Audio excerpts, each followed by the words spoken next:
Everest ও লোৎসে জয়ী পর্বতারোহী doctor Babur আলীর সাথে cycling করলেন চট্টগ্রামের ৩০০ সাইক্লিস্ট। আনন্দমুখর পরিবেশে বিকেলে প্রদক্ষিণ করেন বিভিন্ন সড়ক। দেশপ্রেম ছড়িয়ে দেওয়ার অঙ্গীকার সবার কণ্ঠে। সিলন ফ্যামিলি ব্লেন্ডের কড়ালিকার আর সতেজ সাদের পারফেক্ট ব্লেন্ডে স্বপ্নেরা মেলুক টানা।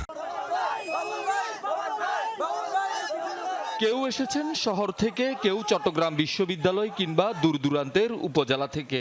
সবার গায়ে এভারেস্ট জয়ী ডাক্তার বাবর আলীর ছবি সংবলিত টি শার্ট। এই পর্বতারোহীর এভারেস্ট ও লোৎসে জয় উদযাপন করতে চট্টগ্রামের অনন্য আবাসিক এলাকায় সমবেত হন ৩০০ সাইক্লিস্ট। প্রদক্ষিণ করেন নগরীর একাংশ।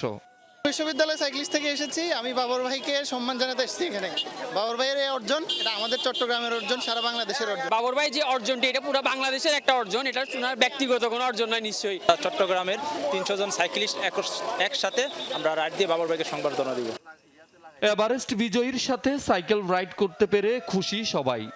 উনি সাইকেলিং, উনি ট্রাভেলিং, উনি হাইকার, উনি মাউন্টেনার সবকিছু করে, ঠিক আছে। এখান থেকে কিন্তু অনেক কিছু শেখার আছে। ওনার মতো যদি আমরা কষ্ট করে যে কোনো একটা লক্ষ্যে পৌঁছাতে গেলে ওনার মতোই অবশ্যই পরিশ্রমী হতে হবে। মানে একটা ইন্সপিরেশন লাগবে, একটা ইন্সপিরেশন পাই গেছি, তো এরকম আর কি অনেক ধরনের কথাই হয়।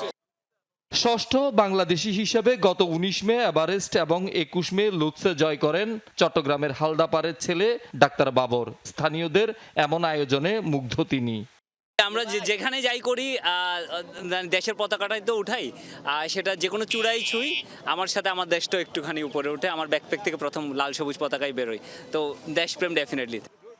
পরে সন্ধ্যায় চট্টগ্রাম শিল্পকলা একাডেমিতে এক অনুষ্ঠানে এভারেস্ট জয়ের গল্প শোনান এই পর্বতারোহী।